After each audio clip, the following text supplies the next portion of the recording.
semua, yang saya hormati Ketua Umum Persi Pusat, Dr. Kuncoro Adipuryanto MKes, sahabat saya, guru saya, Mas Silih Agung Wasesa, narasumber kita hari ini, dan Bapak Ibu semuanya yang mengikuti siaran webinar hari ini, kami ucapkan selamat datang atas nama Persi, Perhimpunan Rumah Sakit Seluruh Indonesia, dan Perhumasri, Perhimpunan Humas Rumah Sakit Indonesia. Selamat datang bergabung pada acara diskusi webinar pagi ini dengan tema New Business Model for Hospital, Strategi Branding di tengah pandemi COVID-19. Pertama kali kami sampaikan Suaranya putus. maaf yang sebesarnya karena setelah lebih Suaranya putus. dari 45 menit kita cek gambar, ternyata wajah gantengnya Silih bisa kelihatan. Jadi kami mau Si Agung Wasesa. Iya, Mas. Ada, Mas. Selamat pagi. Assalamualaikum. Ya, terdengar? Dengar sebenarnya. Ya, selamat pagi. Mas Silih, suaranya lancar, suara terdengar? Ya, lancar. Tadi cuma agak putus suaranya. Terdengar ya? Ya, terdengar. Tadi cuma agak putus suaranya Mas Andi. Ya, kalau sekarang Udah oke sekarang. Oke. baik. Bapak Ibu sekalian, pandemi COVID-19 mengubah perilaku konsumen, termasuk dalam ini pasien kita, juga akan mengubah juga model bisnis dari rumah sakit. Di satu sisi, perilaku konsumen kita juga sudah mengalami perubahan sejak pandemi ketika ada kebijakan untuk bekerja dari rumah, belajar dari rumah, dan juga beribadah dari rumah.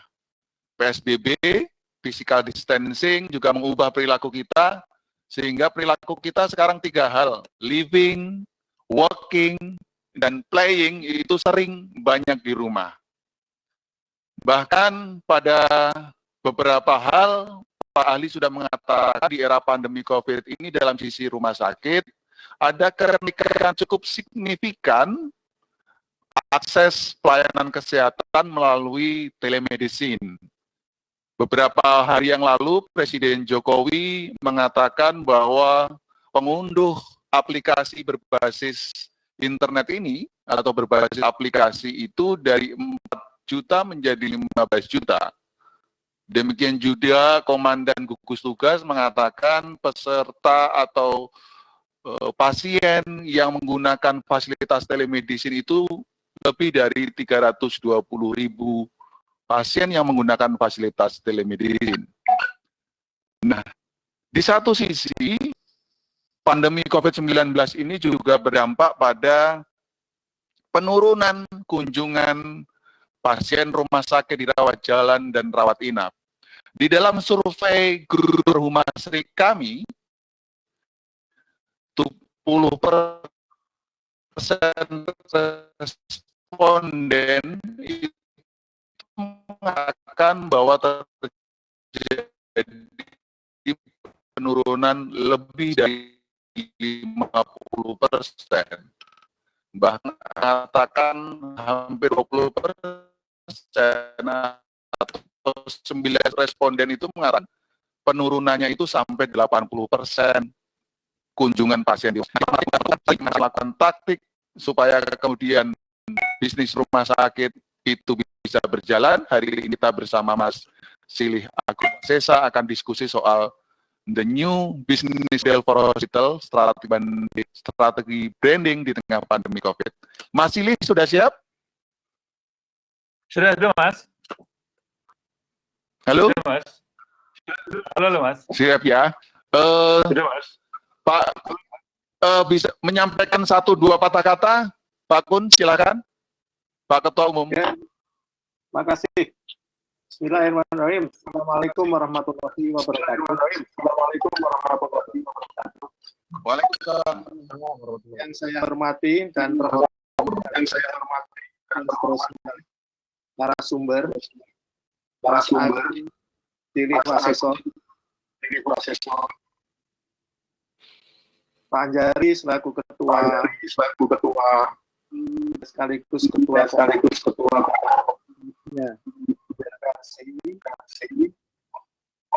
juga kawan-kawanku, teman-temanku seperti yang hadir di event ini. Marilah sebelumnya kita Allah yang diberikan pada kita nikmat sehat, nikmat sempat, dan insya Allah dapat dari Allah. Sebelum saya diskusi ini, marilah Bapak Ibu sekalian, saya untuk berdoa kepada para sahabat yang mendahului kita, terutama tenaga-tenaga yang bekerja di rumah sakit dalam rangka melawan COVID-19 ini. Yang kedua, para sahabat agar kita Australia yang terpapar oleh virus ini dicepatkan kesembuhannya, dikuatkan kesabarannya, tentu kita sembuh. Yang ketiga, kita berharap semua yang di rumah sakit tentu saja kita berharap serta rumah sakit berhadapan dengan COVID-19 dan dalam berhadapan dengan COVID-19 tersebut kuatkan sesuatunya agar kompetensinya marilah kita berdoa menurut keyakinan kita masing-masing. Berdoa mulai.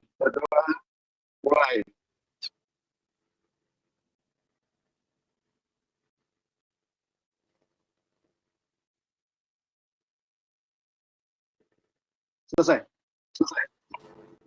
Bapak Ibu sekalian dan tadi sudah dijelaskan oleh panjang kunci pada intinya bahwa bukan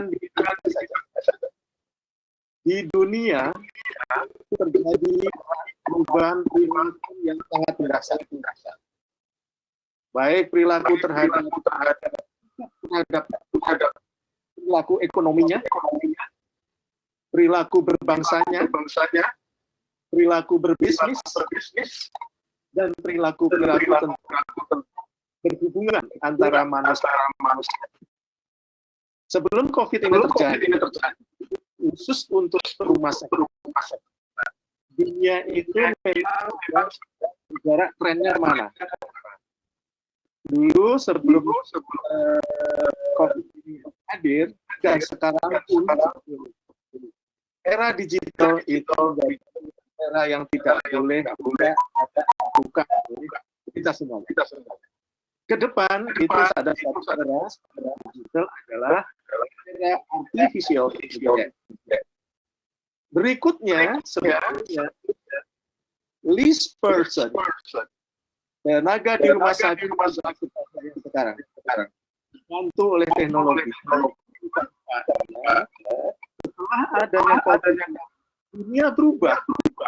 Ada percepatan, makanya harus dijawab.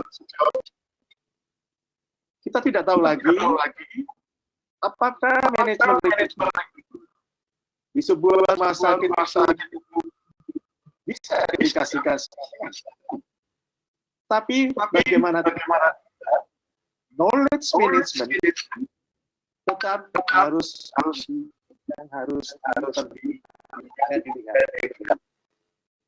banyak yang perubahan, tapi tidak mudah. Saat ini rumah sakit harus juga untuk masuk ke yang baru, model baru, itu harus berupaya memunculkan pemimpin berbeda dengan yang masa lalu. Saat ini dibutuhkan strong leadership, yang baru, tidak sebagai bangsa, tapi dia harus berlatih bagi bangsa. Tidak mudah, tapi biasanya setiap bangsa, setiap era, ketika ada terjadi semacam ini, setelah adaptasi terjadi dengan baik, upaya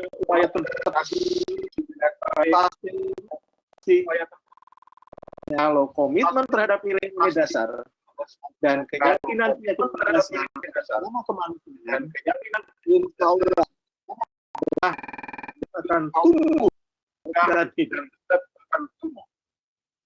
Saya yakin Rumah Sakit Terakhir Indonesia dengan menghadirkan tokoh seperti Mas Agung ini akan terpicu, akan terbuka auranya menjadi lebih baik lagi sesuai kondisinya masing-masing. Saya berharap menjadi ini informasi, tolong diupayakan tiap minggu ada kayak gini. Cukup satu narasumbernya, kemudian kita perbanyak dialog, kemudian kita buka untuk dialog melalui website, ya, sehingga proses pembelajaran itu terus-menerus. Dalam proses terus bangun organisasi kita di Indonesia sebagai rumah yang mau belajar terus. Demikian hadir di sini. Mudah-mudahan, tapi saya kalau kurvanya normal, sedikit apapun yang mendengarkan itu pasti dapat ya. Sesuatu yang belum tentu sensitif. Sesuatu yang sensitif pasti ada ketidaksempurnaan. Tapi please, dengan keimanan takwa kita, ondikan proses keimanan tidak sempurna, diupayakan dengan upaya-upaya terbaik terus-menerus. Ingat, kesempurnaan hanya dari Allah. Kita manusia lalu berhubung dengan demikian ya. Marilah kita diskusi ini. Assalamualaikum warahmatullahi wabarakatuh. Assalamualaikum warahmatullahi wabarakatuh. Waalaikumsalam. Dr. Kuncoro Adipuryanto, Ketua Umum Persi, terima kasih atas sambutannya. Beberapa hal nanti kita akan eksplorasi di sesi Masilih. Luar biasa. Jadi seperti dikatakan oleh Pak Ketua Umum, ke depan ini akan muncul istilah yang sedang in beberapa belakangan ini adalah the new normal atau kenormalan baru yang awalnya kita asing, lebih banyak online seperti hari ini begitu ya. Namun ke depan, hari ini dan ke depan ini akan menjadi sebuah normal, hal-hal yang biasa saja. Kita akan sering barangkali melakukan seperti ini. Atau kalau istilah Masilih di dalam paparan ini sudah disebutkan mencari keteraturan dalam ketidakaturan. Masilih, are you ready, Mas? Ya. Iya, Mas. Iya. Oke, alhamdulillah. Cek. Bapak Ibu sekalian yang baru bergabung, sekali lagi kami ucapkan selamat datang dan mohon maaf sekali visual Masilih Agung Wasesa ini tidak bisa nampak karena ada kesalahan teknis, ada kekurangan teknis yang ternyata di detik-detik jam ini kita mengalami kendala visual, tetapi secara audio semoga lancar. Dalam paparan sudah terlihat nanti sebagai pembuka, nanti sekitar 15-20 menit Masilih akan memberikan sharing kepada kita bagaimana mencari peluang strategi brandingnya di era kenormalan baru atau keteraturan baru di pandemi COVID ini, bagaimana bisnis rumah sakit, bagaimana kegiatan rumah sakit, bagaimana pelayanan rumah sakit. Semoga kita bisa mendapatkan peluang-peluang, mendapatkan ide, mendapatkan gagasan soal diskusi kita hari ini. Selama 1 jam ke depan, saya, Anjari Marjianto, akan memandu acara. Bapak Ibu yang bertanya melalui webinar, silakan nanti diajukan lewat webinar dan kami akan mencatat dan disampaikan kepada Mas Silih. Mas Silih Agung ini adalah sahabat saya lama, guru saya soal branding. Beliau kalau mungkin Bapak Ibu terbiasa radio, kayak siaran hari ini. Mas Silih kita siaran ya hari ini.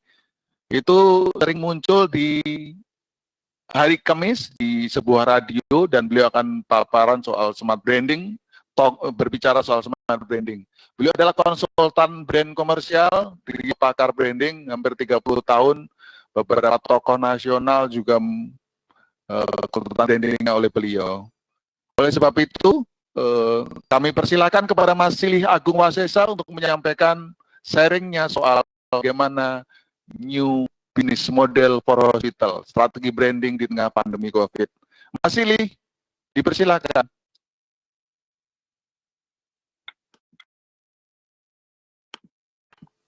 Oke, Mas. Terima kasih. Assalamualaikum warahmatullahi wabarakatuh. Waalaikumsalam. Atas kesempatannya yang menghormati Pak Kuncoro dan Mas Anjari sudah mengundang kami bersih gitu ya. Bagaimana sih sebetulnya kita bicara ketika melakukan mungkin mencari keteraturan kali ya dalam ketidakteraturan, karena kan yang menarik dari COVID ini kemudian semuanya berubah gitu, semuanya berubah. Kalau dulu kita masih bisa bilang bahwa ketika dari satu krisis di satu tempat kita bisa pindah ke tempat lain gitu. Kalau kali ini kan pandemi itu terjadi di seluruh dunia, artinya ya emang seperti yang kita tahu kita benar-benar nggak bisa mana-mana gitu ya. Itu yang paling menjadi challenge sebetulnya, karena semuanya mengalami gitu. Bahkan yang menarik adalah justru negara-negara yang ekonominya maju, negara-negara yang sistem kesehatannya terbaik di dunia gitu ya, itu justru negara-negara yang paling banyak diserang gitu. Ini memang satu fenomena menarik. Makanya kemudian sekarang justru di asosiasi-asosiasi bisnis itu mereka bikin gugus tugas juga. Tapi gugus tugasnya adalah untuk pivot. Jadi bagaimana merubah bisnis mereka itu sebetulnya yang sekarang sedang terjadi gitu. Hampir semuanya bermasalah. Hampir semuanya harus melakukan pivot bisnisnya. Tapi kemudian secara umum sebetulnya mereka sekarang sudah mulai sepakat bahwa ini adalah new normal bisnis nih. Ini adalah new normal bisnis, bahwa sekarang kondisinya memang harus kembali ke rumah lagi nih. Ini kan yang menarik sebetulnya. Kalau misalnya kita lihat kondisi yang sekarang ada gitu ya, ada di slide kedua, Sanjari mohon diiniin. Kita itu sekarang sedang pada posisi back to the future gitu ya. Kita coba mengembalikan beberapa hal tentang kehidupan masa lalu, sehingga kita coba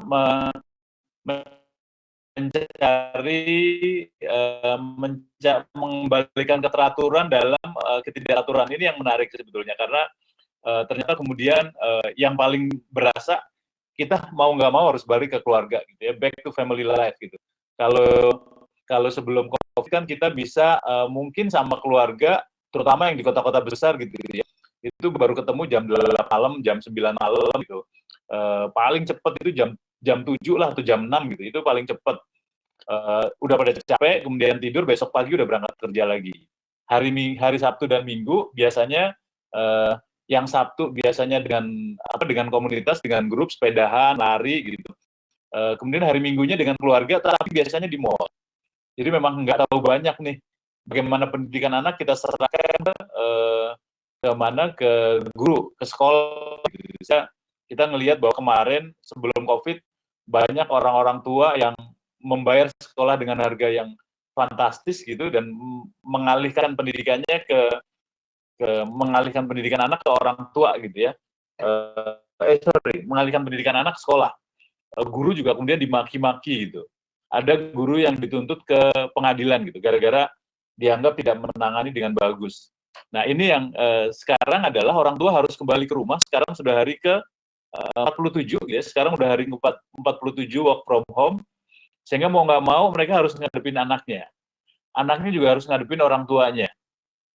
Biasanya minggu itu bisa dialihkan dengan gadget, minggu itu bisa makan di restoran gitu ya, maksudnya di luar gitu, sehingga hal-hal kecil nggak kelihatan nih, tapi sekarang semuanya harus balik ke sana gitu.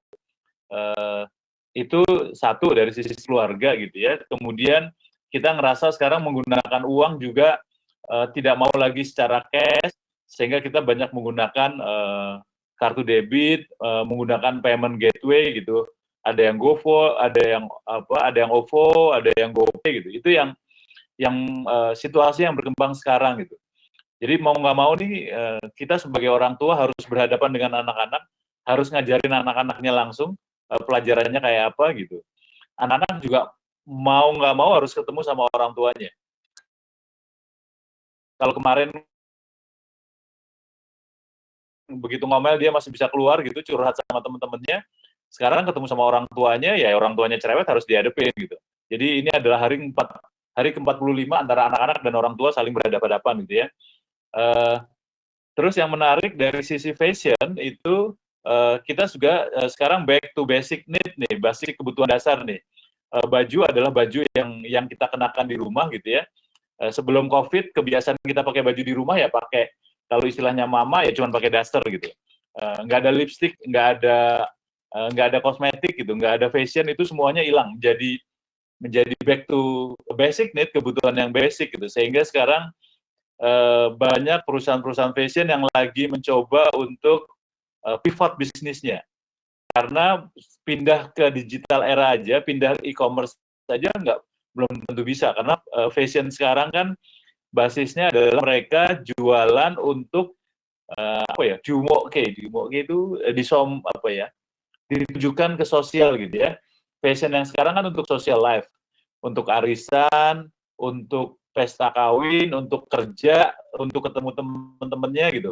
Hampir jarang perusahaan fashion yang fokus ke fashion di rumah gitu. Itu masih belum ada. Sehingga mereka harus kembali ke yang itu yang muncul gitu ya. Baik.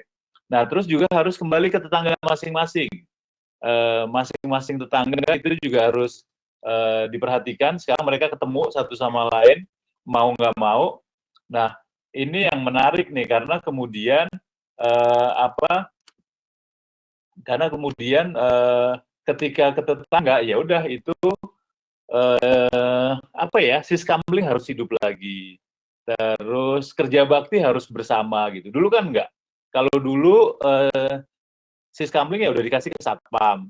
Kerja bakti ya mereka bayar anak-anak remaja yang nganggur dibayar untuk gantiin gitu ya. Jadi udah nggak ada nih. Sekarang mau nggak balik ke siskamling, balik ke kerja bakti bareng sama tetangga, kemudian kenal gitu. Kemudian mendadak kita tahu bahwa ternyata tetangga itu satu kantor gitu ya. Satu gedung. Tapi selama ini nggak pernah ketemu. Ini back to neighborhood tuh menjadi muncul. Nah, yang populer memang kemudian sekarang e-commerce nih, bahwa semuanya lewat e-commerce, lewat online lah. Kita belanja makanan, belanja minuman, belanja barang kebutuhan sehari-hari, semuanya lewat e-commerce. Sekarang juga kita seminar lewat webinar gitu. Itu semuanya muncul dengan dengan dadakan. Makanya hari ini kemudian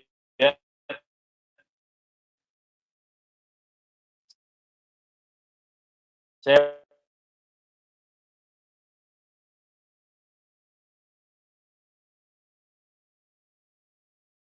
masih nggak bisa memunculkan wajah, bisa memunculkan video, sehingga ya udahlah, mudah-mudahan suaranya cukup mewakili gitu. Suaranya jelas. Ya seperti zaman dulu, misalnya kalau sebelum masuk ke rumah cuci tangan, kemudian cuci kaki dulu, karena kalau kata orang Jawa itu membawa sawan gitu, sehingga nggak sehat. Sekarang balik lagi tuh, kita kalau masuk rumah harus cuci-cucian, ada yang cuci kaki juga gitu, itu satu. Kemudian kedua, ikut ke traditional life, kita kalau makan ya di rumah. Makan keluarga itu ya di rumah, bukan di restoran. Gitu. Terus kemudian ketiga, belajar kelompok misalnya. Belajar kelompok itu juga sekarang kembali ke rumah lagi. Gitu. Dulu mungkin belajar kelompok di kafe-kafe gitu ya. Ini kan semacam pergeseran. Arisan juga kalau sekarang mau ngadain atau pertemuan antar saudara juga hanya bisa dilakukan di rumah gitu. Jadi ini kita back to traditional life nih. Nah, makanya sekarang gimana nih rumah sakit mengatasi kondisi yang kayak gini? Karena sebetulnya surprisingly rumah sakit juga mengalami cobaan yang sama gitu ya. Surprise ketika dari Mas Anjari gitu dari Persi menyatakan bahwa banyak juga rumah sakit yang mengalami kerugian karena sekarang justru orang takut ke rumah sakit gitu. Paling banter kalau sakit mereka ke aplikasi, ke Halodoc gitu misalnya, atau telepon saudaranya atau temennya yang dokter. Dan menariknya, sama dokter juga tidak disarankan untuk rumah sakit gitu. Jadi udah tambah komplit nih. Yang ke rumah sakit sekarang hanya orang-orang yang ngerasa sudah mengalami atau sudah kena COVID-19 lagi. Jadi orang yang ke rumah sakit hanya itu. Sementara penyakit-penyakit lain menjadi nggak ada nih. Harus gimana nih? Maksudnya penyakit-penyakit lain yang sakit mata, sakit gigi gitu ya, THT, gitu, penyakit dalam itu yang selama ini menjadi penghasilan rumah sakit, mereka menjadi nggak masuk. Jadi makanya pagi ini kita coba ngobrol sebetulnya apa yang harus dilakukan oleh rumah sakit dengan tren yang sekarang ada nih gitu. Karena kondisinya memang tidak mudah gitu ya. Orang sekarang takut rumah sakit lah. Itu makanya saya pikir harus ada yang dilakukan, Mas. Jadi ini saya coba ngomong praktis aja bagaimana sebaiknya rumah sakit melakukan pivot gitu ya. Mungkin bisa ke slide nomor 3 tentang gugus tugas COVID. Nah, kalau kita ngelihat dari situ, ada beberapa hal yang kita lakukan sebetulnya berkaitan dengan gugus tugas COVID dalam new normal business gitu ya. Ini sedang kami lakukan ke beberapa brand juga gitu. Ada yang fashion, ada yang konstruksi, ada yang camilan juga gitu. Bahkan kami juga sedang diskusi panjang dengan perusahaan mie instan gitu ya. Diskusi panjang bagaimana sih sebetulnya mengantisipasi terjadinya COVID-19 nih. Kita sih sekarang sepakat bahwa COVID-19 ini akan menjadi normal bisnis. COVID-19 ini sekalipun nanti insya Allah mudah-mudahan Indonesia bulan Juni selesai gitu, kita sekarang sudah mengalami kebiasaan baru. Konsumen punya kebiasaan-kebiasaan baru yang selama ini nggak mau dilakukan gitu, sekarang dipepet untuk melakukan kebiasaan baru. Tadi sudah kita sebutin kebiasaan barunya itu mereka sekarang sangat suka dengan rumah banget gitu, sangat suka dengan lingkungan gitu.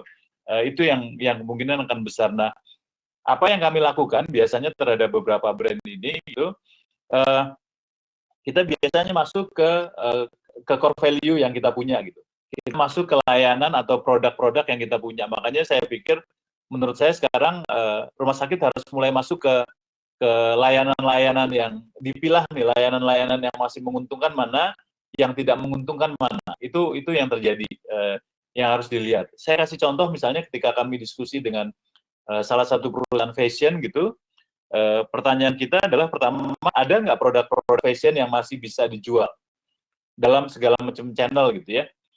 Karena sekarang pakai e-commerce ya udah pakai e-commerce gitu. Tapi ternyata kita melakukan survei memang menarik sih. Fashion itu masih fashion style itu masih dibutuhkan oleh orang-orang kelas atas ya, bukan menengah ke atas tapi kelas-kelas atas. Kemarin itu di Grand Indonesia itu ada pre-love namanya.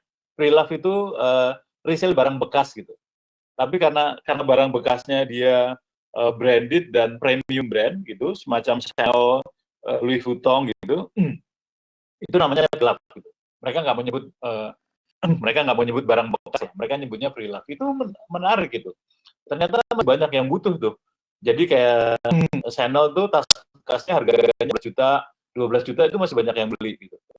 Pada sisi itu. Cuma ketika kita coba tanya ke kebutuhan fashion di kelas menengah itu mereka bilang ya sekarang mah kita dasteran gitu. Kita lagi butuh cari sesuatu yang menarik nih gitu. Jadi jual stok yang ada. Mereka nggak bisa jual stok yang ada. Stok yang ada itu adalah stok untuk kantor, stok untuk arisan, stok untuk nikah gitu. Itu mereka sekarang nggak bisa jual. Mau nggak mau, mereka harus pivot dengan model baru untuk di rumah. Makanya kemudian nanti akan ada kampanye semacam feel good dress gitu ya. Baju yang enak dipakai di rumah, tapi juga buat webinar juga bisa kelihatan bagus gitu.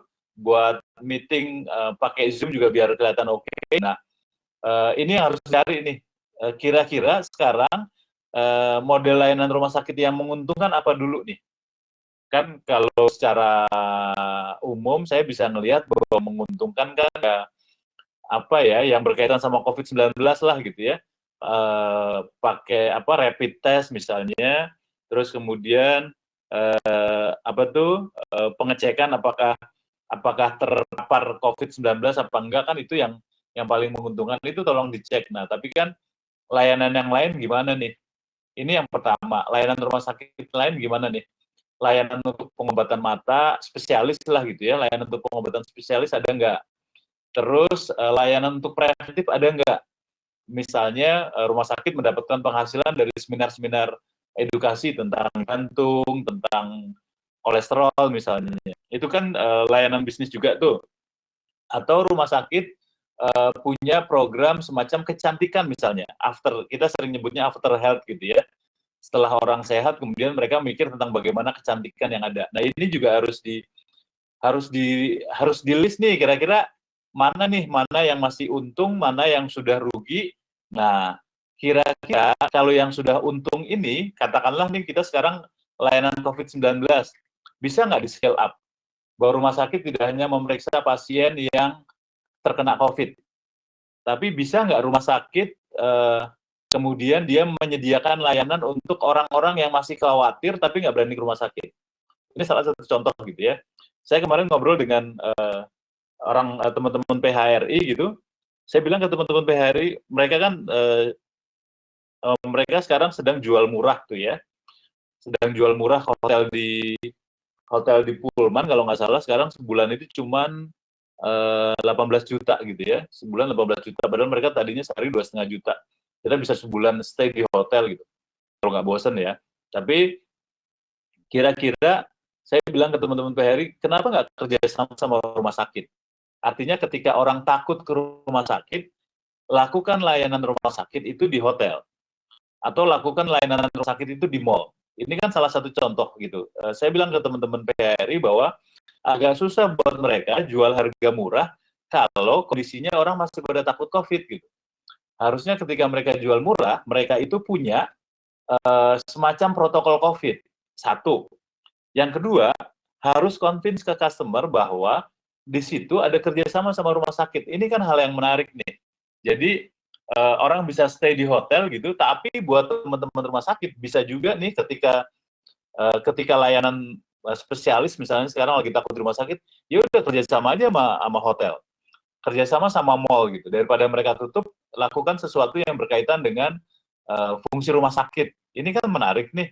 Itu yang paling simpel. Bisa juga kemudian rumah sakit melakukan yang namanya cross selling gitu ya. Cross selling bahwa yang selain COVID kemudian rumah sakit jual obat-obatan yang berkaitan dengan meningkatkan imun tubuh. Nah, ini kan fungsi distribusi obat yang selama ini rumah sakit apoteknya itu relatif menunggu gitu ya.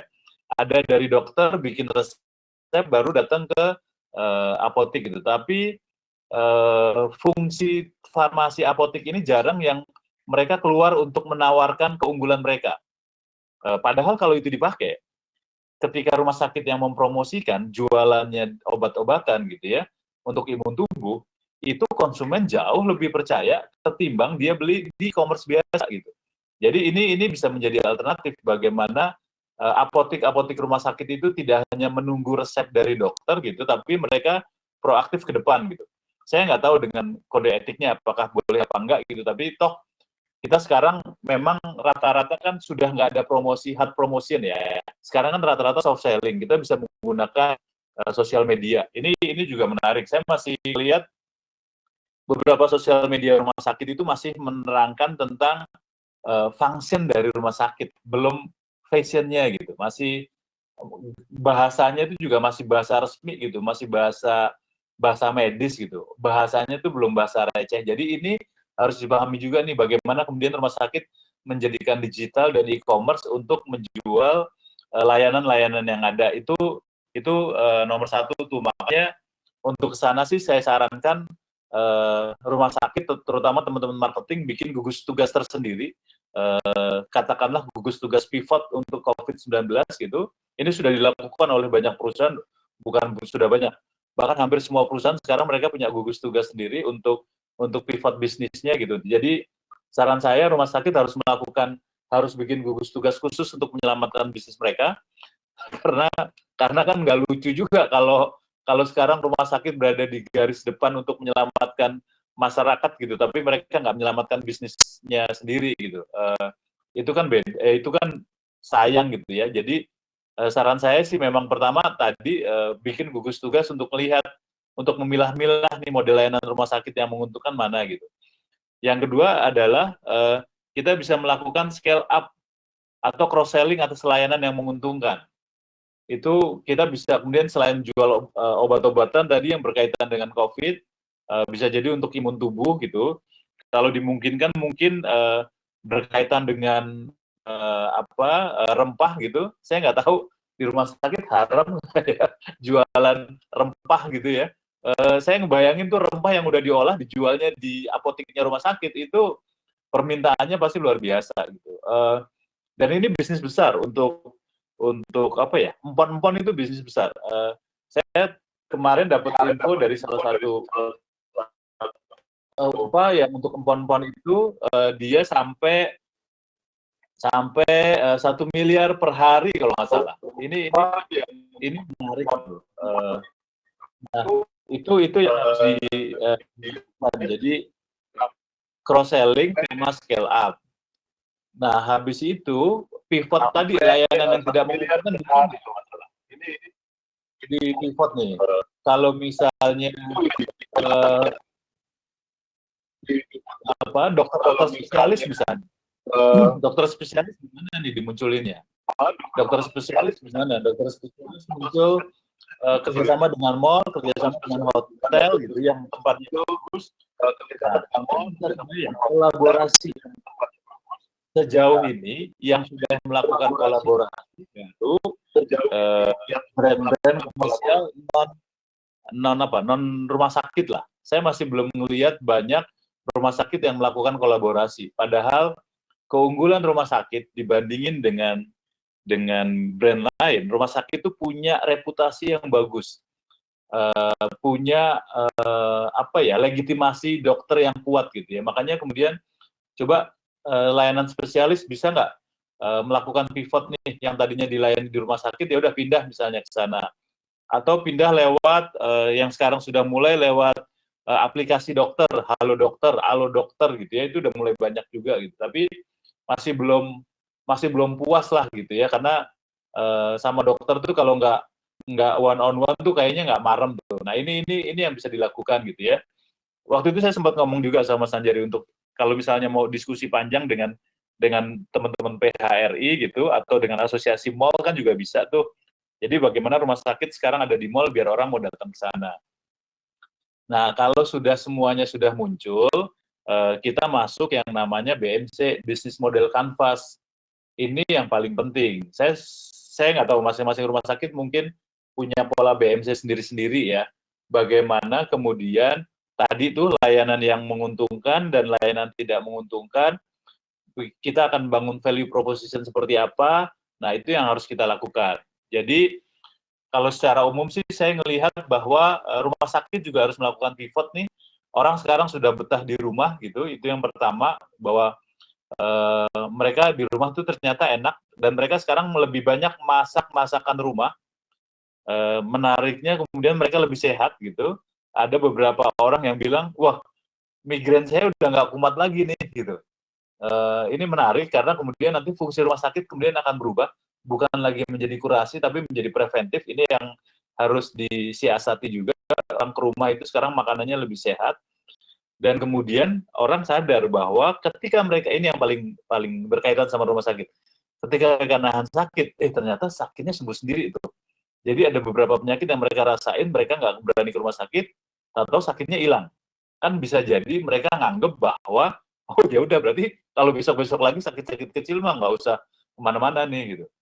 Apalagi sampai yang kebiasaan lama tuh, kebiasaan kita sekarang kan terutama di kota besar ya, kalau sakit dikit tuh larinya bukan ke puskesmas, bukan ke dokter umum, tapi langsung ke dokter spesialis gitu. Ini kan juga tren yang menurut saya agak rusak ya.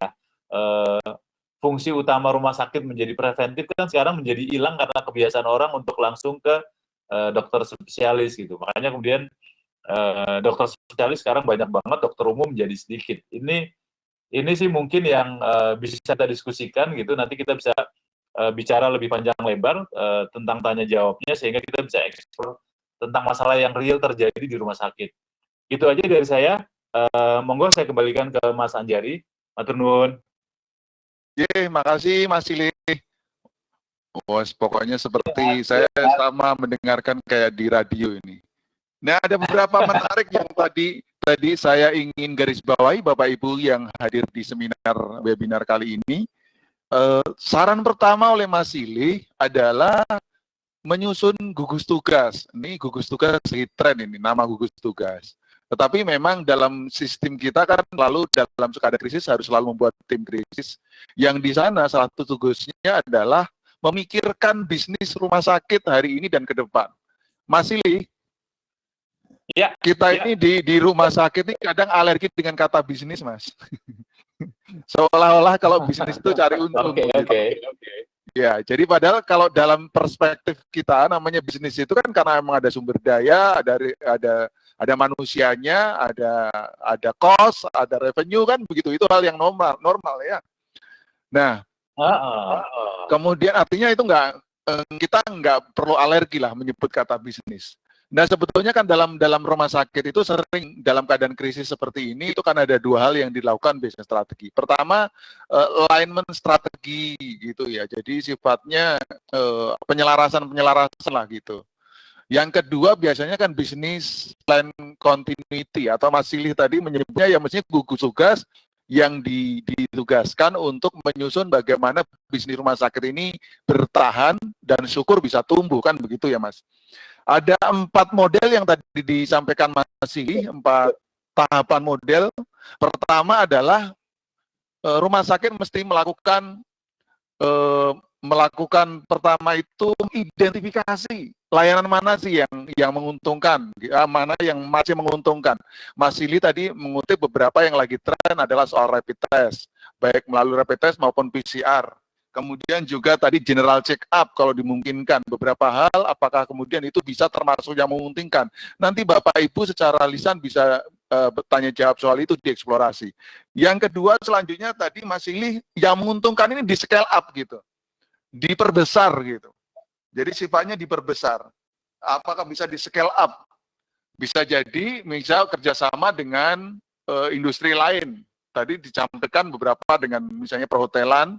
Misalnya saja sebenarnya konkretnya yang pernah didiskusikan dengan saya Mas Silih itu begini, kerjasama dengan hotel terdekat, mereka melakukan kalau sebuah keluarga melakukan isolasi diri di hotel, tapi kemudian pelayanan monitoringnya dari tenaga kesehatan atau dari dokternya rumah sakit, sehingga di satu sisi kesehatan mereka terjamin, di sisi lain mereka melakukan isolasi diri misalnya di hotel. Nah itu kerjasama misalnya, itu contoh saja bagaimana scale up dari bisnis itu. Yang ketiga kemudian mengidentifikasi beberapa layanan yang tidak menguntungkan. Layanan tidak menguntungkan Mas Silih tadi memberikan tips adalah kolaborasi. Kolaborasi dengan startup. Tadi Mas Silih menyebut beberapa brand gitu. Saya nggak akan nyebut brand karena nanti khawatirnya jadi kira endorse gitu kan. Nah, bahaya Mas kalau saya nyebut brand, bahaya. Pokoknya startup lah. Ya, ada banyak sekali startup di Indonesia. Nah artinya beberapa hal yang mungkin merugikan ya dikolaborasikan kerjasama dengan brand lain gitu ya Mas Silih ya. Ya betul Mas. Betul. Kemudian terakhir menyusun bisnis model canvas. disusun lah betul. Yang menarik memang ini Mas Ili tadi mengungkap bahwa di era COVID ini quote unquote jualan imunitas, baik gimana apoteker kemudian nyusun atau membuat konsultasi bagaimana menjaga imunitas sehingga orang lebih percaya beli di apoteknya rumah sakit dibandingkan ke toko lain atau apotek lain. Dan kedua adalah apa mungkin kemudian ada sinergi sifatnya jejamuan itu masuk di dalam layanan rumah sakit. Nah, itu menjadi poin yang juga menarik. Artinya minum jamu ditambah konsultasi dari dokter, kan itu ya Mas Ili ya. Ini perspektif orang branding memang. Dan nanti kita coba diskusikan. Mas Ili, ada beberapa pertanyaan dulu yang mungkin saya bacakan. Sudah siap Pak Samsi? Nah, Mas Ili saya bacakan ya, Mas Ili. Saya bacakan pertanyaannya, nanti Mas Ili bisa jawab. Selamat pagi, saya Dr. Ari dari Rumah Sakit Harapan Bunda Lampung Tengah. Bagaimana memodifikasi value preposition sehingga dapat bernilai bagi customer? Mas Ili bisa mendengar? Bisa Mas. Ya, contohnya adalah bagaimana VP, seperti apa yang bisa dilakukan VP ini apa ya? Value preposition seperti apa yang bisa dilakukan, ya itu. Kemudian ada pertanyaan lain adalah pemeriksaan lab hotel, apa boleh? Bagaimana izin praktek? Wah, ini bukan Mas Ili, ini pertanyaannya nanti kepada kita yang orang rumah sakit nih ya. Kemudian ada Magdalena bertanya, apa solusi branding rumah sakit di saat pandemi atau sesudah pandemi sama dengan menjalankan sosial 5.0 gitu, seperti apa? Selama ini RS dibatasi dengan banyaknya perizinan. Bagaimana dari Persi, apakah bila RS melakukan pelayanan di hotel, misalnya bagaimana dengan perizinan yang berlaku? Nah, ada dua pertanyaan Mas Ili. Coba dijawab dulu, nanti kita bisa langsung TikTok ya. Kita bisa TikTok kan langsung. Ya, silakan. Mas, saya jawab value proposition dulu ya. Iya, Wah, ini kayaknya pertanyaan pertama dari rumah sakit yang menggunakan istilah branding secara spesifik gitu ya, Mas ya. Value proposition itu biasanya kalau bahasa kedokteran itu mungkin diastolik dan sistolik kali ya, itu bahasa dasar banget lah. Tapi value proposition itu bagaimana kita memiliki beda manfaat sebetulnya. Manfaat itu keunggulan kita, tapi yang bermanfaat buat stakeholder. Basisnya itu value proposition. Nah, sekarang pertanyaannya bagaimana memanfaatkan value proposition yang dimiliki oleh rumah sakit pada saat COVID. Ini yang menarik. Karena apa? Rumah sakit itu sekarang memiliki legitimasi tertinggi ketika terjadi COVID. Legitimasi tertinggi itu artinya apapun yang diucapkan oleh kelompok kesehatan, apakah dia dokter, apakah dia rumah sakit, apakah dia apoteker, itu akan mendapatkan yang lebih ketimbang apoteker lain. Ini pertama. Jadi value proposition rumah sakit doang ya. Saya nggak nyebut value proposition rumah sakit dibandingin rumah sakit. Saya nggak tahu, misalnya rumah sakit Lampung yang tadi tanya itu value proposition-nya dia dokter anaknya bajunya pakai baju baru misalnya kayak gitu. Tapi saya anggap value proposition rumah sakit aja deh dulu dibandingin dengan yang lain gitu ya. Nah, kan bagaimana memanfaatkan value proposition ini yang harus dimunculin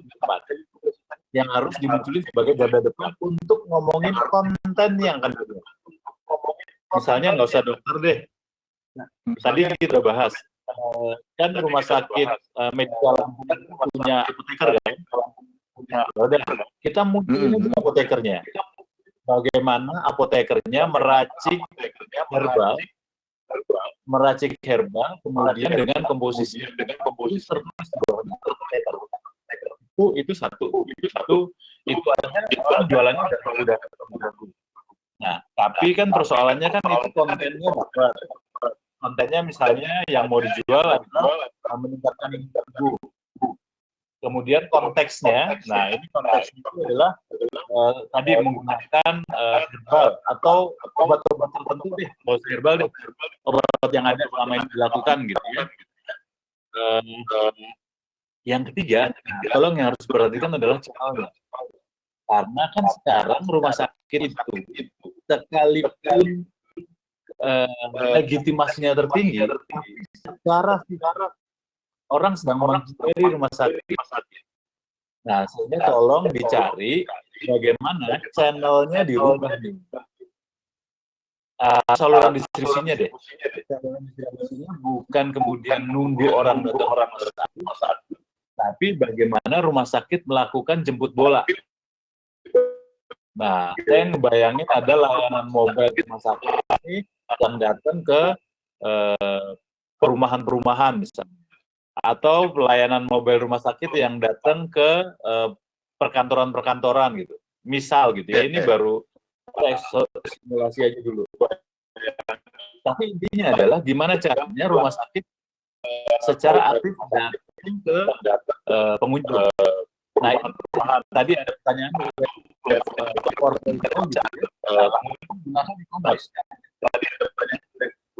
luapkan sosial media.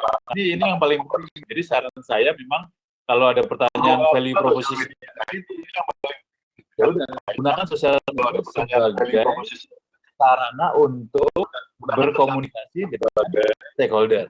Itu yang paling penting tuh sama value proposition. Itu sih Mas Adeli yang berkaitan sama value proposition. Iya. Jadi kalau dilihat kan jadinya begini kan Mas Sili. Kita coba identifikasi soal kemampuan rumah sakit ini saat ini layanan mana yang menguntungkan. Di sisi lain melihat perubahan perilaku konsumen di mana yang sekarang mereka lebih banyak mengakses lewat virtual, lewat digital. Betul. Ya.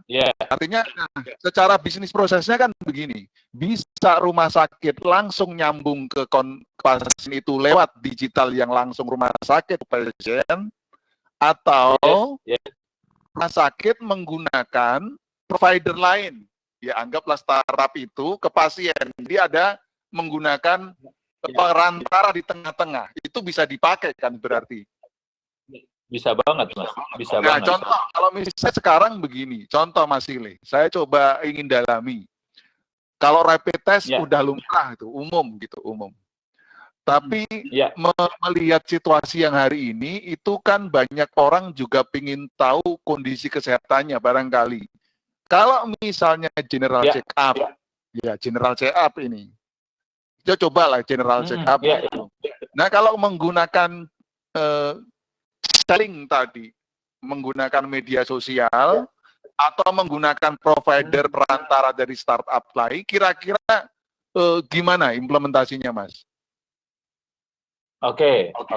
Nah, sekarang implementasi bagaimana melakukan kalau dengan kolaborasi lah, intinya gitu ya, Mas?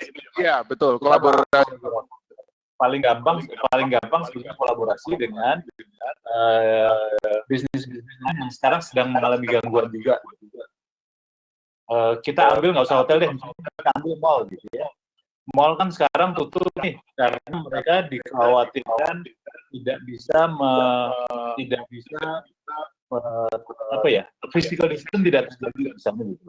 Sehingga mall ditutup. Tapi kan mall tetap diizinkan buka selama untuk kebutuhan ini, kebutuhan pokok. Kebutuhan pokok, iya, tetap dibuka lah. Hampir yang ada supermarketnya itu pasti buka bawahnya. Nah, sekarang pertanyaan saya, kan rumah sakit juga menjadi kebutuhan pokok sekarang. Kenapa kita nggak kerjasama dengan mall, kolaborasi gitu, buka salah satu di tempat mereka gitu, rumah sakit yang ada. Nah, tinggal bicara perizinan gitu. Artinya kan cuma izin. Ya, di situ perizinannya, Mas. Anggap aja mobile rumah sakit, Mas, karena orang rumah sakit gitu. Bukan rumah sakit baru. Iya, Pak. Contoh yang bisa dilakukan adalah yang terjadi dengan Mas. Pejaten Oke. Village itu kan sekarang sudah berubah menjadi sakit COVID-nya Lipo. Iya, iya betul. Rumah Artinya kan sakit udah iya, rumah sakit darurat kan udah ada case nih. Nah, gimana caranya kemudian ini meyakinkan nih ke kolaborasi dengan pihak lain gitu. Memang harus baik. kerja cepat dengan pemerintah ya Iya. tentang kebijakan ini. Tapi menurut saya, kalaupun nggak ke pemerintah pusat, bisa ke pemerintah daerah. Ya, memang perizinan Tuh. seperti itu di pemerintah daerah, Mas Silih. Mas Silih, di sini ada beberapa peserta webinar yang sudah siap bertanya.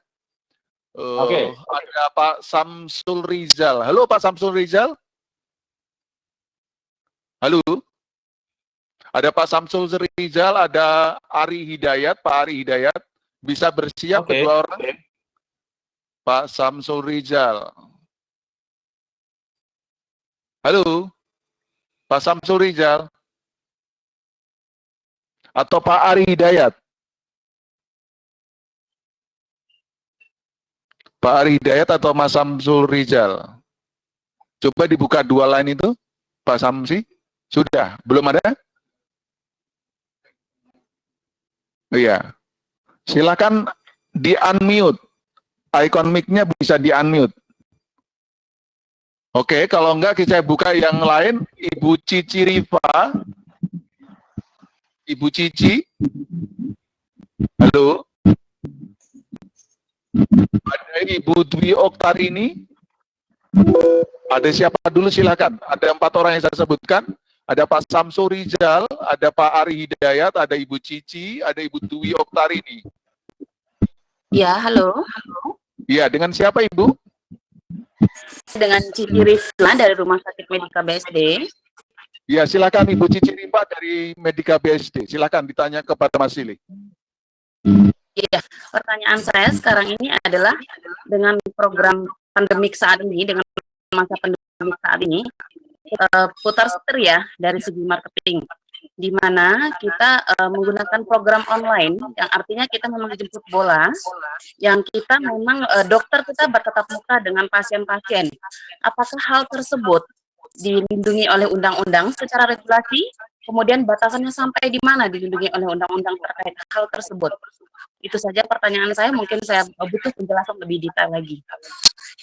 Oke, Bu Cici terima kasih.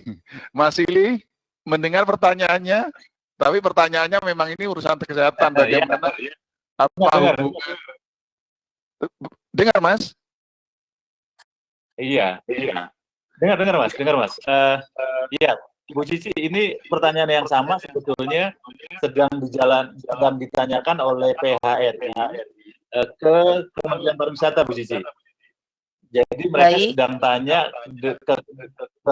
sedang tanya ke Kementerian Pariwisata, kira-kira bisa nggak Kementerian Pariwisata mengeluarkan semacam sertifikat protokol COVID untuk pariwisata, sehingga orang yang datang ke daerah-daerah pariwisata atau menggunakan layanan pariwisata itu mereka sudah aman dari ancaman COVID lah. Mereka sedang melakukan itu. Termasuk yang kemarin saya obrolin adalah bagaimana mereka bisa mendapatkan rekomendasi dari Kementerian Pariwisata dan berharap ke Kementerian Kesehatan hotel-hotel itu berperan sebagai perpanjangan tangan rumah sakit. Jadi ini memang menjadi pertanyaan nih, mudah-mudahan Persis sih bisa menjembatani ke Kemenkes ya kan, Pak Kuncoro sama Mas Anjariman tinggal nyolek Pak Menteri aja tuh. Mudah-mudahan Pak Menterinya nanti nyolek Mas Menteri Kementerian Pariwisata, jadi muncul tuh satu sertifikat protokol COVID gitu yang membuat orang berani untuk mulai keluar rumah. Gitu kali Bu Cici. Ini sedang dijalankan, mudah-mudahan teman-teman Persi juga mengarah ke sana juga gitu ya. Baik. Walau udah tunggu ya, gimana? Bapak-bapak, Ibu Persi, mudah-mudahan sangat membantu kami di rumah sakit juga, karena kan memang program ini sudah mulai berjalan juga ya.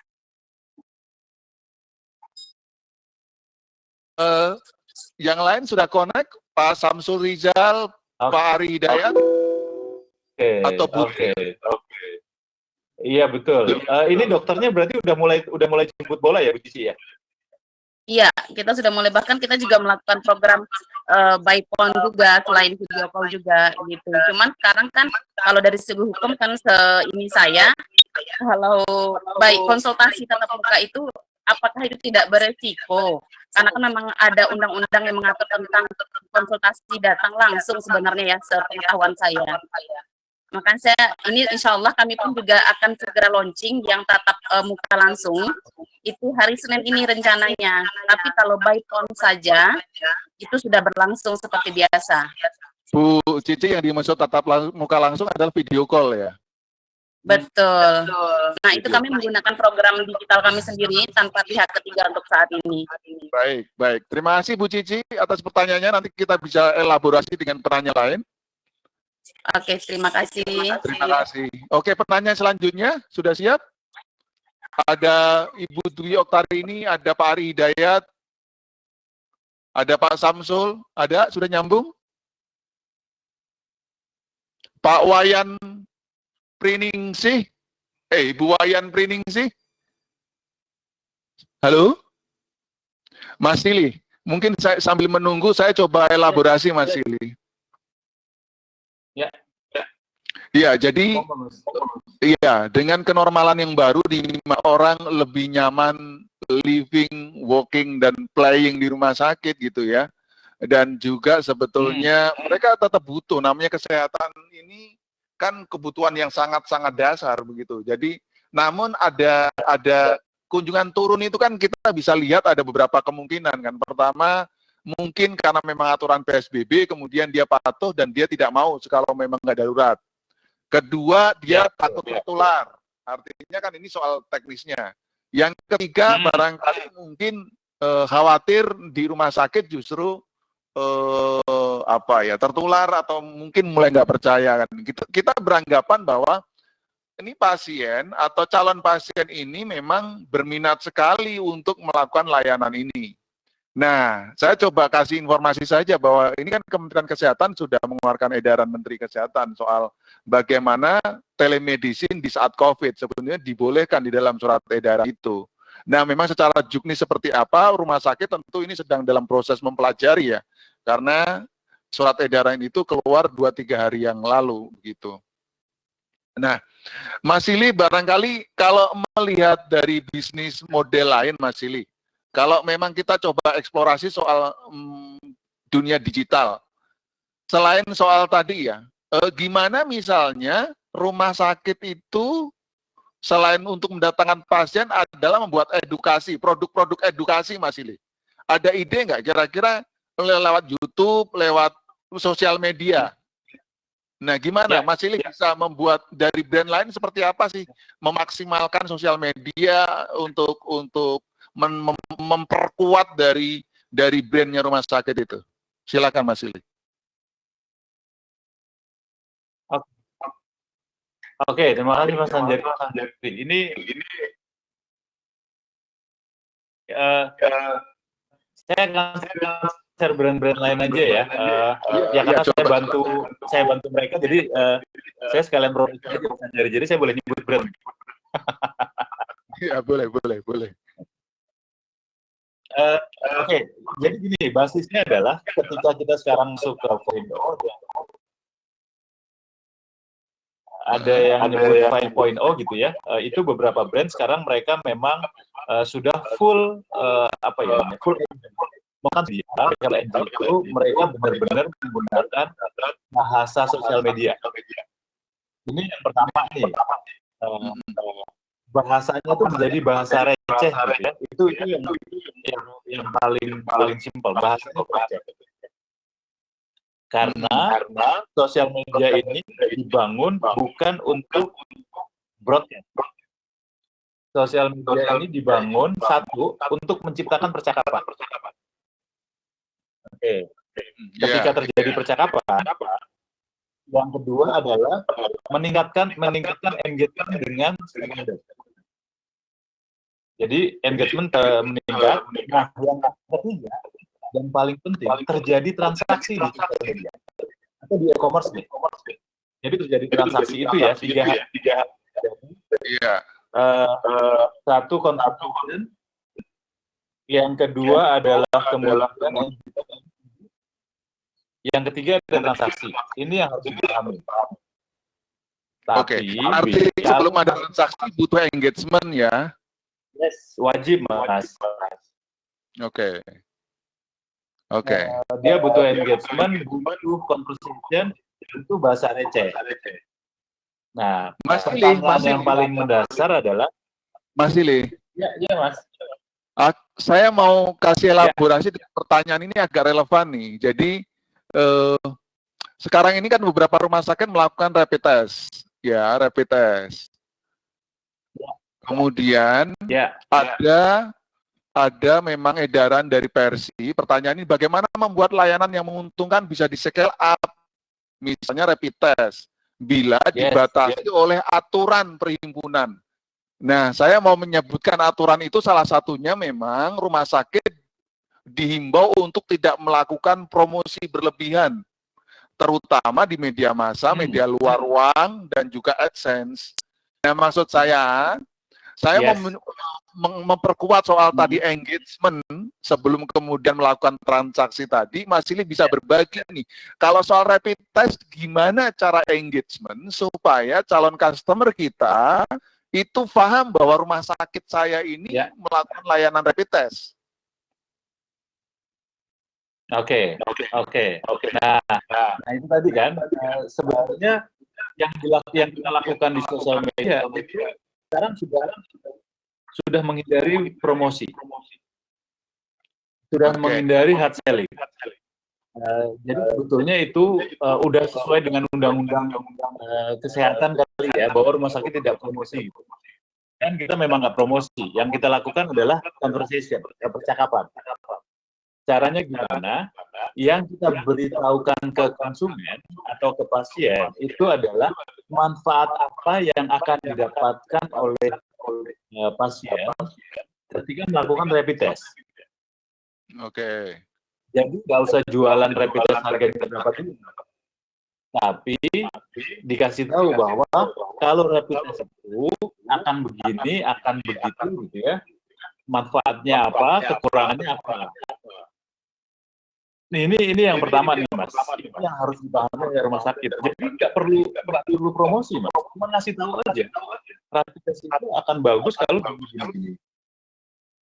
Satu itu. Yang kedua misalnya manfaatnya. Oh kalau bisa setelah rapid test, kalaupun terkena, lakukan isolasi mandiri dengan beberapa obat-obatan misalnya. Itu kan edukasi, Mas. Iya, betul. Ketika edukasi, mereka nanti ketika akan mencari, mereka pasti akan nyari sendiri, Mas. Atau mereka tanya sendiri, ya udah, rapid test harganya berapa? Nah, hal-hal yang itu tulis aja di web layanan. Nanti tinggal bilang kalau di webnya rumah sakit. Jadi di Instagramnya misalnya kalau ada yang tertarik masuk ke web ya gitu, langsung di slide up gitu ya, di slide up gitu. Biasanya langsung masuk ke web tuh.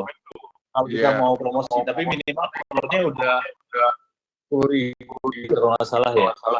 Baik, Mas Ili barangkali saya coba exercise ya. Kalau itu memang ya, para Bapak Ibu semuanya, saya nggak tahu siapa yang bertanya ini. Kalau memang sekarang rapid test itu jadi salah satu contoh kasus ya, bahwa di tengah kebutuhan rapid test terhadap COVID, kemudian ada edaran dari Persi untuk tidak melakukan promosi yang berlebihan. Ada saran dari Mas Ili sebetulnya memanfaatkan sasarannya dua, menunjukkan itu manfaat. Yang kedua, kemudian memberikan edukasi. Kalau memang terjadi ini, misalnya negatif apa, positif apa. Nah, ini sebetulnya Bapak Ibu bisa membuat video. Bisa membuat video Instagram, video TikTok. Mungkin kalau ini dengan bahasa yang senatural mungkin ya Mas Ili. Justru senatural mungkin. Iya, betul.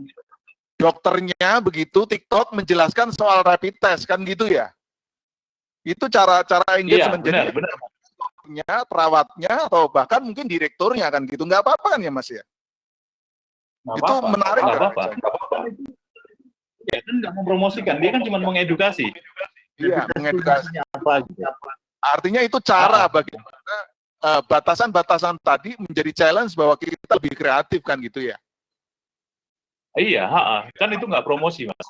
Kan kalau promosi itu kita nyebutin tuh rapid testnya harganya sekian, nanti dapatnya ini. Ada diskon kan, gitu.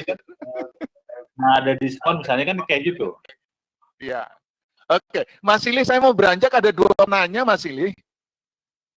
Boleh, monggo, Saya Mas. akan bacakan 2 pertanyaan. Saya Dr. Priyadi dari Rumah Sakit Karolus. Saya mau bertanya untuk melakukan 4 tahapan ini, 4 tahapan yang tadi ya, Mas. Itu momentumnya kapan? Karena semua rumah sakit masih berkutat dengan mitigasi dan perawatan pasien COVID. Apakah menunggu tren pasien COVID turun dulu atau bagaimana? Jadi ini soal momentum, Mas. Kapan melakukan identifikasi yang layanan menguntungkan, scale up, sampai kemudian bisnis kanvas tadi. Itu dari Dr. Prihadi. Satu-satu dulu, Mas. Boleh silakan. Boleh. Oke. Kapan itu harus dilakukan? Justru sekarang harus dilakukan pembentukan gugus tugasnya, Mas. Jadi, gugus tugas ini akan menentukan, pembentukan gugus tugas itu harus dilakukan sekarang. Karena pertama tugas ya. Iya, artinya ini gugus tugas yang berbeda ya, Mas, bukan gugus tugas COVID ya, tapi gugus tugas untuk pivot bisnisnya. Iya. Ini yang harus dilakukan, ini tugas khusus untuk bisnisnya.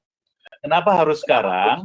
Karena dia harus mengidentifikasi apa yang bisa dilakukan pada saat PSBB dan apa yang bisa dilakukan oleh rumah sakit pasca PSBB. Nah, ini gugus tugasnya harus jalanin itu, Mas. Sehingga dari sana dia bisa tahu kalau PSBB ini diperpanjang, bisnis apa yang bisa dilakukan oleh rumah sakit.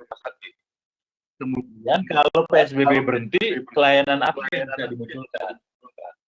Itu kedua. Yang ketiga, yang paling penting, kita harus bikin yang namanya piloting bisnis.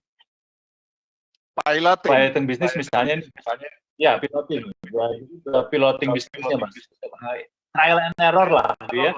Pada saat bagian farmasi jual obat-obatan luar misalnya. Kita mau menggunakan e-commerce website atau menggunakan marketplace misalnya, kan itu harus piloting, Mas. Kita harus kalau di istilah kami di e-commerce itu nanti ada yang namanya learning page gitu ya. Learning page itu belajar dari transaksi yang terjadi. Ini juga harus di-trial. Nah, sehingga nanti ketika situasinya sudah berubah ataupun tidak berubah, masih sudah siap untuk berjalan dengan bisnis model baru. Itu, Mas Andri. Oke, jadi ada 2 hal. Pertama, jawab Dr. Priyadi itu, ya jangan nunggu besok ya, Mas. Nah, hari ini harus melawan itu. Gugus tugas kan tidak perlu banyak ya, Mas. 1-2 orang juga bisa untuk memikirkan ini barangkali. Iya, cukup. Sebetulnya gugus tugas biasanya orang marketing sama orang finance, Mas. Iya, karena yang dimasukkan Dr. Priyadi kan kita sekarang lagi sibuk musim COVID, Mas. Jadi nggak sempat mikirin yang kayak gitu. Yang kedua adalah kemudian piloting atau membuat purwarupa gitu ya, uji coba gitu ya. Itu yang mesti dilakukan. Oke. Pertanyaan selanjutnya, Mas Silih, ada dari Iwana AS. Mas Silih, ketika perilaku orang berubah di saat sekarang dan merasa the new normal, bagaimana branding dari RS mempunyai arti, merasa penting begitu di mata pasien. Ketika memang semua RS melakukan hal yang sama, sehingga brand menjadi sangat bermakna. Ini soal diferensiasi, Mas. Atau value proposition, gimana bisa terlihat beda gitu. Di saat rumah sakit melakukan layanan yang sama, situasinya juga sama gitu. Monggo. Ya. Oke, nah ini baru kita bicara value proposition rumah sakit dibandingin sama kompetitornya. Jadi satu hal yang harus kita pahami, value proposition itu dibandingkan dengan kompetitor. Oke. Bukan hanya dibandingkan oleh jenis. Paham ya? Jadi kalau rumah sakit harus membangun value proposition bukan hanya terhadap rumah sakit, tapi terhadap kompetitor siapapun itu. ketika misalnya dokter spesialis anak gitu ya, dokter spesialis anak itu nanti bersaingnya bukan dengan dokter spesialis anak yang lain.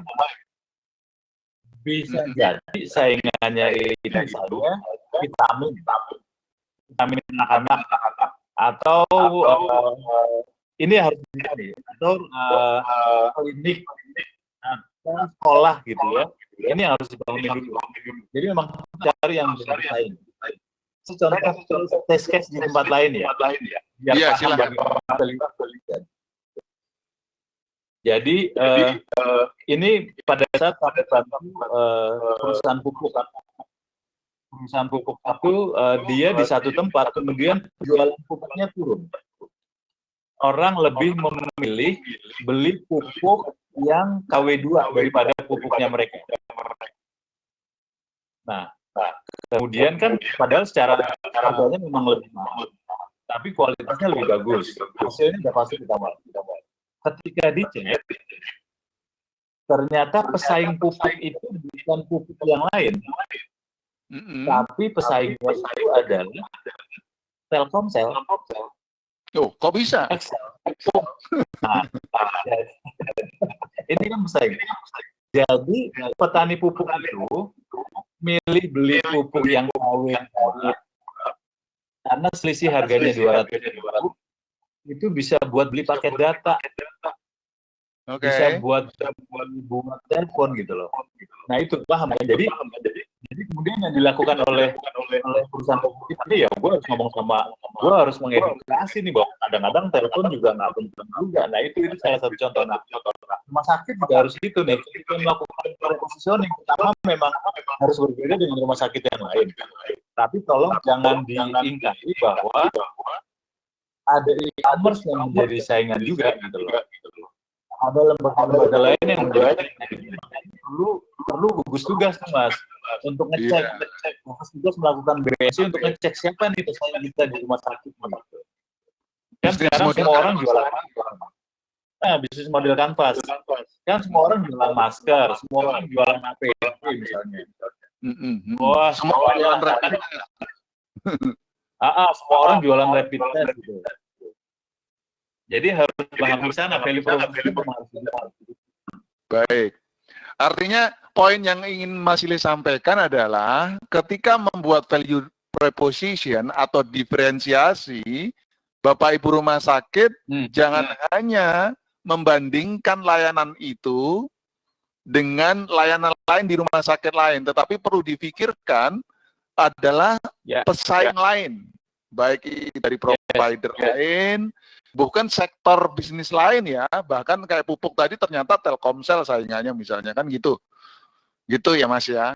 Ya. Baik, saya ingin elaborasi beberapa pertanyaan lain lagi, adalah soal, Mas, sekarang ini ini ada banyak pertanyaan, tapi saya elaborasi saja. Penurunan kunjungan itu, Mas, itu ternyata juga ini salah satu penanya mengatakan karena mereka takut tertular COVID, padahal di rumah sakit itu melakukan disinfektan rutin loh, jadi sebetulnya aman. Bagaimana sih cara meningkatkan pasien itu mau berkunjung atau meningkatkan kepercayaan rumah sakit? Gimana Mas? Ini cara membangun kepercayaan ini. Atau mengembalikan. Oke, kita bicara sekarang mengembalikan kepercayaan dulu ya. Bukan oleh main stakeholder-nya rumah sakit. Main stakeholder utama rumah sakit. Stakeholder utama rumah sakit karena adalah pasien-pasien yang pernah datang ke rumah sakit tersebut. Ini yang tolong digarisbawahi. Jadi yang punya database, tolong database-nya dikeluarin semua. Satu itu. Yang kedua, bagaimana mempengaruhi mereka? Yang harus mempengaruhi mereka adalah core kompeten yang ada di rumah sakit yang paling dipercaya. Dalam hal ini adalah dokter yang menangani pasien tersebut. Jadi satu itu, yang kedua ya rumah sakit itu sendiri, ya. Jadi menurut saya lakukan sosialisasi ke pasien yang memang terdaftar di rumah sakit. Itu satu. Nah, model sosialisasinya ini yang harus kreatif. Kan udah tahu tuh, kontennya udah jelas kan tadi kan, sosialisasi dengan menggunakan database customer, yang melakukan adalah dokter ataupun rumah sakit itu sendiri. Itu udah nih, kontennya udah. Sekarang kita bicara konteksnya. Konteksnya itu adalah eventnya apa yang akan dipakai. Karena selama ini kalau saya cuma ngomong sebatas konten ini, nanti teman-teman melakukan itu terus pakai apa ya? Pakai pengumuman, pakai edaran, ya bosan ya. Nggak konten banget. Ya, jadi nggak interaktif. Lakukan lewat personal call. Misalnya nih, ternyata ada database kita, ada public figure, ada influencer. Itu lakukan pertama kali. Personal call aja dari dokternya. Oke. Undang orang itu untuk ke rumah sakit. Ini challenge kedua. Oke. Halo Mas Sili. Terganggu Mas Samsi? Pak Samsi? Oke, saya coba elaborasi apa yang disampaikan Mas Sili soal bagaimana mulai mengembalikan kepercayaan tadi. Ya, yang pertama Bapak Ibu bisa mulai dari itu transaksional. Ya, jadi mulai dengan yang namanya personal call gitu ya. Personal call itu dokternya nelpon.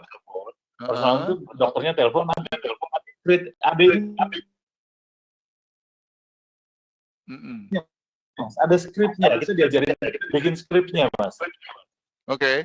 Bikin skripnya gitu ya, tapi skripnya cuma dihafalin aja, jangan dokternya nelpon, gimana kabar COVID, keluarga aman nggak? Bantu. Nah, kalau udah itu kemudian kita bilang kalau ke rumah sakit kita udah COVID, protokol COVID-nya oke kok. Nanti A, B, C, jadi nggak usah kemana kalau sini misalnya. Iya. Itu jadi gimana caranya mereka bisa datang ke rumah sakit? Kalau itu mereka datang, lakukan proses.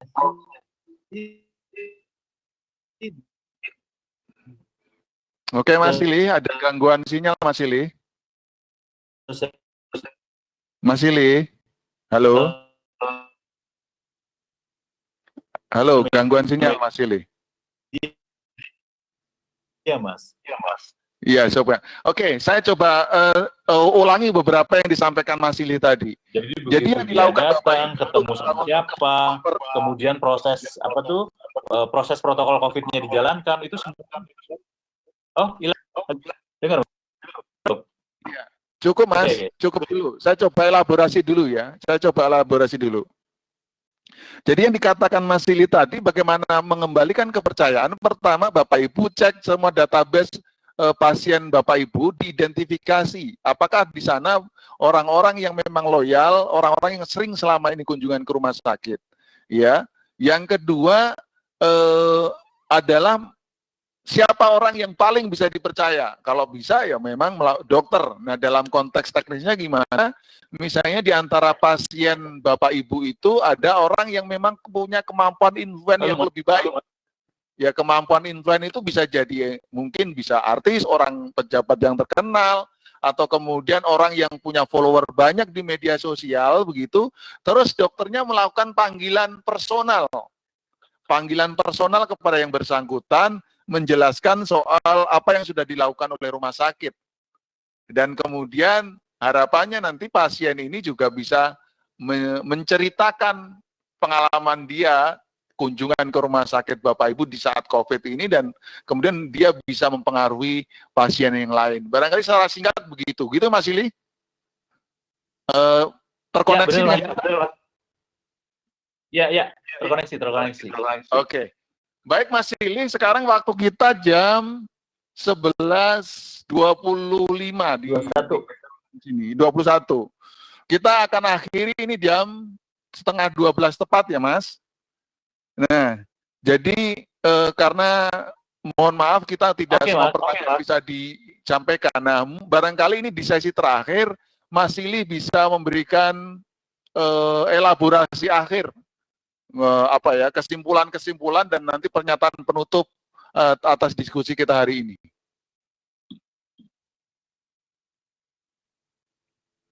Oke Mas, jadi sebetulnya secara umum hasil dari rasanya rumah sakit kalau sekarang sudah punya gugus tugas untuk COVID-19, mungkin teman-teman marketing dan finance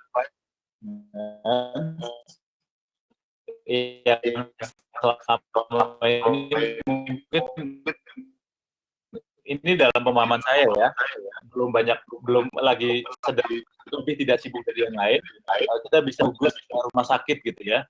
Siapa yang ada di situ? Kalau saran saya sih orang marketing sama orang finance. Karena yang namanya pivot bisnis itu berkaitan dengan cash flow. Berapa rupiah yang keluar, berapa rupiah yang masuk itu nanti akan dibicarakan di situ. Jadi menurut saya sih sekarang saatnya dibuat industri rumah sakit untuk bikin gugus tugas, tapi bukan menyelamatkan rakyat gitu ya. Gugus tugas justru untuk menyelamatkan diri sendiri. Karena kan konsep menolong kan gitu, tolong dulu diri sendiri baru kemudian tolong orang lain gitu. Jadi nolong masyarakat kemudian rumah sakit habis itu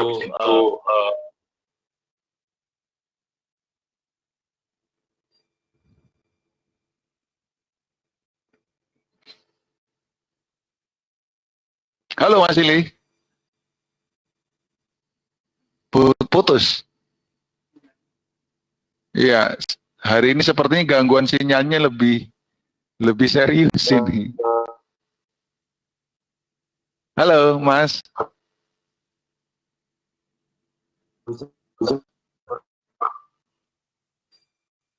Halo, Mas Silih.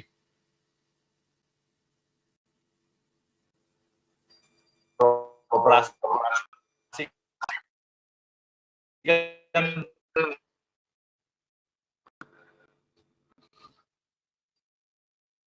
Halo Mas Silih. Masih terkoneksi dengan kita? Kasihan juga. Itu yang pertama. Yang kedua kemudian ini ya buat rumah sakit yang datang sekarang lebih banyak aktif gitu ya. Nah, bisa Bu punya namanya diajarin untuk masak. Diajarin untuk masak, kemudian Bapak putus ya Mas? Halo, dengar Mas? Dengar ya? Halo, tes. Dengar? Halo Mas? Putus ya? Lanjut. Halo. Nah jadi itu sih, jadi gitu Mas. Jadi bagaimana yang lanjut ya? Ya. Jadi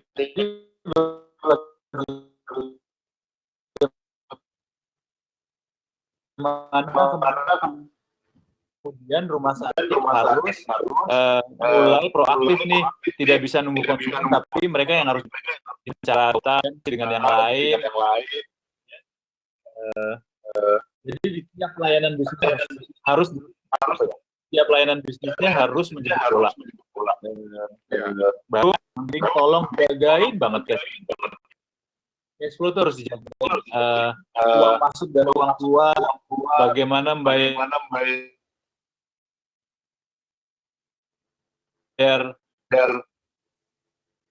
supplier gitu ya. Terus kemudian reschedule utang misalnya itu tolong dijagain banget karena situasi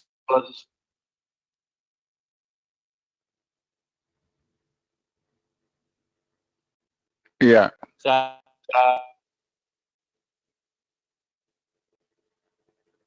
ini kalau nggak dijaga nanti malah repot. Itu Mas. Oke Mas Silih, saya bisa coba menangkap beberapa, tadi ada gangguan sinyal, jadi saya coba elaborasi di detik terakhir. Sekali lagi Mas Silih, terima kasih atas kesempatannya. Saya coba elaborasi ya beberapa hal. Pertama, Bapak Ibu rumah sakit yang hari ini ikut seminar webinar di New Business Model for Hospital ini, ada beberapa yang kita bisa ambil nih di saat seminar hari ini. Yang pertama, kita nggak bisa menunggu sampai COVID ini berakhir, karena kita nggak tahu COVID ini akan berakhir kapan. Ada yang mengatakan akhir Mei itu puncaknya, ada yang mengatakan Juni, ada yang mengatakan Juli insya Allah kita. Nah, kita boleh optimis, tetapi kita nggak perlu menunggu, tetapi mulai sekarang, di tengah fokus kita adalah memberikan pelayanan terhadap pasien COVID dan pasien lain, kita juga harus memikirkan, karena cepat atau lambat, the new normal, ketidakteraturan atau keteraturan baru ini nanti akan terjadi. Sehingga kita mesti mempercayakan 1-2 orang yang memang memikirkan ini. Apa yang dilakukan? Tadi Mas Ili mengatakan, ya boleh saja dari manajemen marketing atau siapa saja yang memang mengerti soal bisnis rumah sakit Anda hari ini. Ya, pasti rumah sakit Anda memiliki orang yang mengerti bisnis proses rumah sakit Anda. Maka yang dilakukan adalah menugaskan orang itu, apapun bentuknya, namanya gugus tugas atau tim atau apapun. Yang pertama adalah mengidentifikasi layanan-layanan yang menguntungkan. Kemudian yang tahap berikutnya melakukan scale up atau crossing.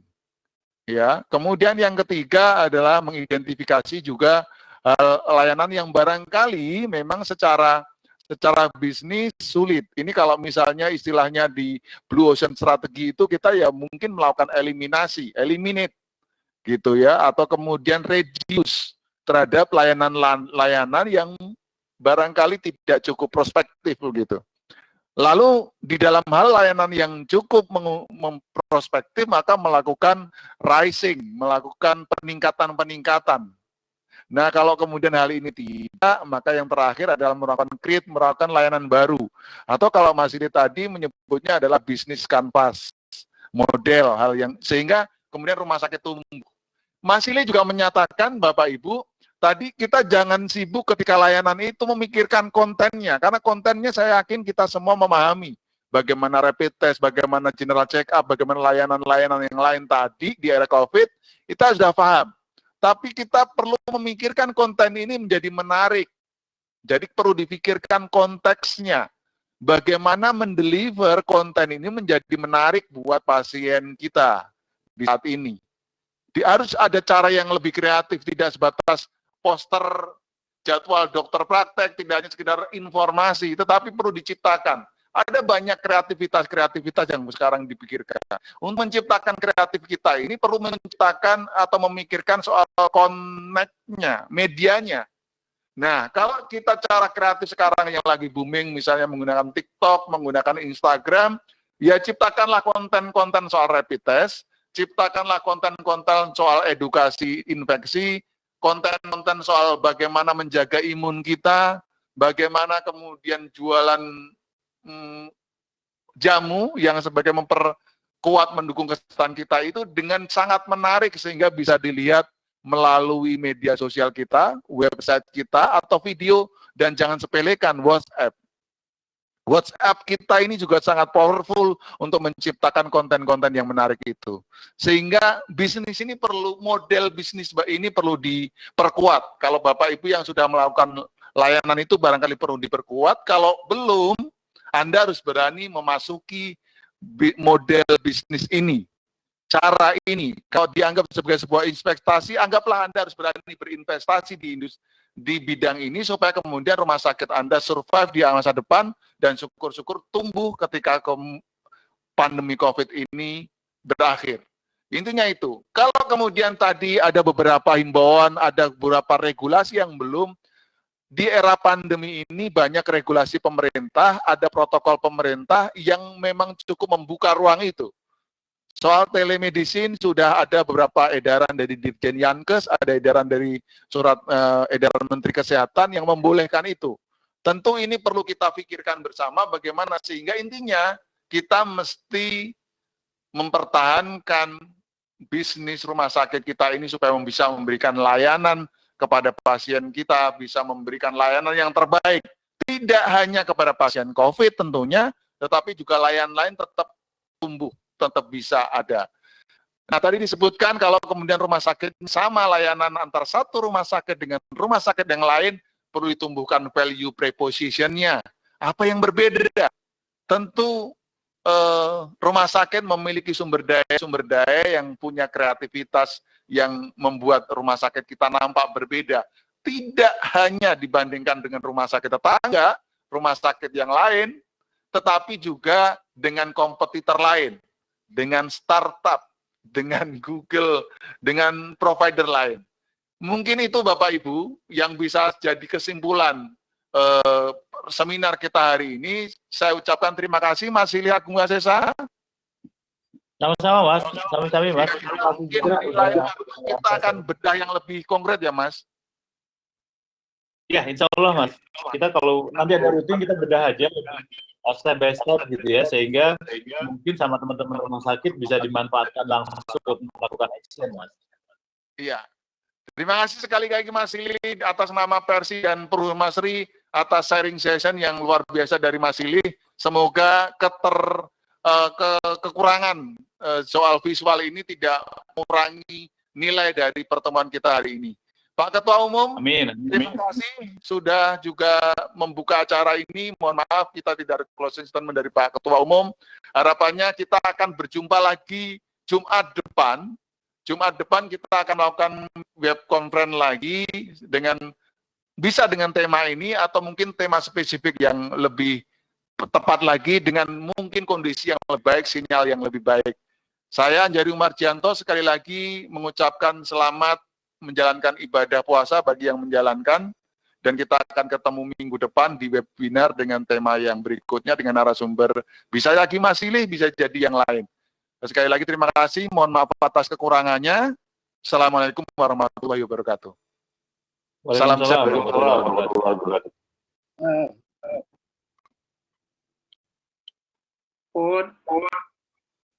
Iya, Pak Ketua Umum. Ya tadi banyak gangguan nih. Iya, sinyal. Wifi-nya di kantor. Sepertinya sinyal beberapa tempat Pak Ketua.